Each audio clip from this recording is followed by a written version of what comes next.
BC Ferries is one of the largest marine transportation companies in the world. Vehicle and foot traffic sail on the iconic ships up and down the long west coast of Canada.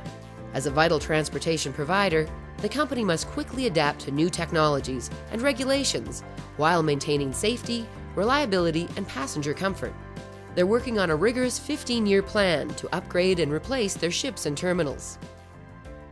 Fran Hobbs is BC Ferries' Manager of Corporate Services. It's her job to ensure the day-to-day building operations run smoothly, often preparing for the ebbs and flows of the company's capital projects and the contractors that come with them. The sooner you can get your teams up and running and operating at full capacity, the more productive you're going to be. And at the end of the day, that's what this business and all others are really about. An important part of BC Ferries' mission was to bring 3 divisions spread across 3 buildings into one new building that would be adaptable for their 15-year plan and beyond.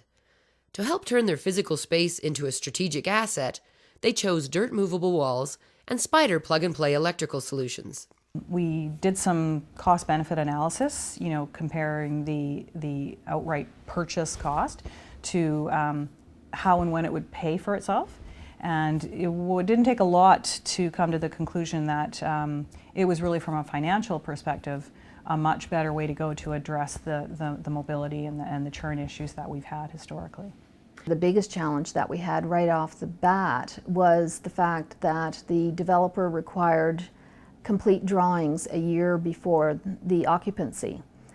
And no company is static. We had to continue to design, work with the requirements of the end user, and yet produce drawings.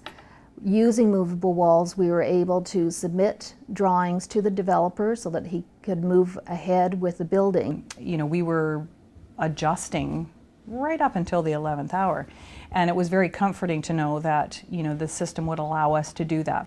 We took out a couple offices, we changed an area to a meeting room, and then within a month of moving in, they needed 3 more offices. BC Ferries isn't the only beneficiary of having an agile building interior. The building is owned by Jall Properties. Their Vice President of Properties is Wayne Ford. Everything is moving quicker and quicker in our society, and tenants in particular. One day they're this, and the next day they're that. A lot of them don't even have time to plan, never mind, you explain to them, oh, well, okay, where do I get that? Now I got to get the electrical consultant, the mechanical consultant, all these consultants. I need all these people in there. Now I got to do plans. Now I need a building permit. That's another 8-10 weeks. Oh, by the way, this and that and the other thing. And no, it's not going to be ready by Friday. As a landlord continually dealing with these issues, Jall Properties saw the investment value of owning a building with an adaptable interior for current and future tenants. The idea of the capital cost for the initial improvement versus drywall, we can say to them, okay, we can address this in a couple of ways. First of all, we'll just amortize it over the lease term, or we'll buy the drywall, or the movable wall system and amortize over the lease term. Then you don't have a capital cost. We would, but we are long-term landlords. We don't develop to build to sell. We develop to build to keep. One of the difficult hurdles in getting space built out in the first place is communication. Most people don't have the training to read design drawings. Even those who can often have to present to other stakeholders in the project who cannot. Yet decisions must be made. DIRT uses a software program called ICE to communicate across the board in real-time 3D.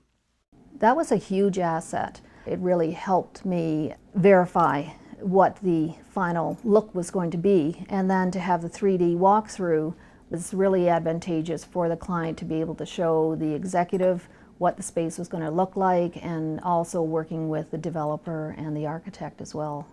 ICE goes beyond an envisioning tool. The information in the vivid video game-like experience is actually full of pricing and manufacturing information. Any changes made to the design are instantly updated from the 3D image to a barcode ready for the production facility at DIRT. Wasted time, human error, and miscommunication are all negated with ICE. It really presents the tenant with a better idea of what can happen quicker if you can sit down with the tenant and design it than doing the old, okay, let's do revision 65 and let's see what that looks like. The building is designed and built to achieve LEED Gold, Though the current commercial interior LEED system does not directly award credits for adaptable interiors or modular power solutions, dirt walls and spider plug-and-play cabling are excellent choices for true environmental sustainability. It has always felt wrong to see bins of drywall and wiring and other things hauled off to a landfill somewhere. Drywall, which is typical construction, right now is becoming very expensive to dispose of in landfills. And I don't doubt that one day you're not going to be able to dispose of it. And then you're going to have to ship it someplace, or some other guy's going to charge you a lot of money to do something with it. So that right now, there's a marginal cost for the removal wall system, but in what time period will the cost of drywall, not so much the purchase of the drywall and the construction, but the overall cost of it from construction to termination. It's just generally part of good corporate citizenship, we think, to be looking at how you act environmentally. So, it's a really good news story for BC Ferries. Values are, if they're just words on a website somewhere, they have absolutely no meaning whatsoever. So it's important to actually walk and talk them. We moved all of their furniture from Carey Road over to the new building, and the operations center already had dirt walls, and we were able to move the dirt walls from their Fort Street location and simply add an extra stack-on piece to come up to the 9-foot high ceiling. As with all successful companies, the look and feel of the space is important to attracting and retaining the best employees. It's a delicate balance to get the best design without tipping the price of real estate and operations. And I think there was a lot of worry about people being in small offices or small workspaces, or how that would feel. And it's really completely the opposite. We were trying to introduce a newer look for sort of the evolving demographics in the company. And we combined both the use of the light woods and the metal and glass. We've already noted about a 25% improvement in attendance. And I think it's because it feels like a healthy place. Building out a high-performance space is more than the sum of its parts. For DIRT, the relationship with our clients and providing them with unique solutions rather than standardized products is the most important company philosophy. I feel much less like a customer than a partner. This is a long-term future relationship, and I have a lot of faith in the values of the company, and the fact that although I feel like I'm a very special customer, I suspect I'm treated just like every other customer. These walls are what contain us, and I think people just generally are pleased to be here, and that has a lot to do with, I think, the products we've used, and of course the biggest one is the modular walls.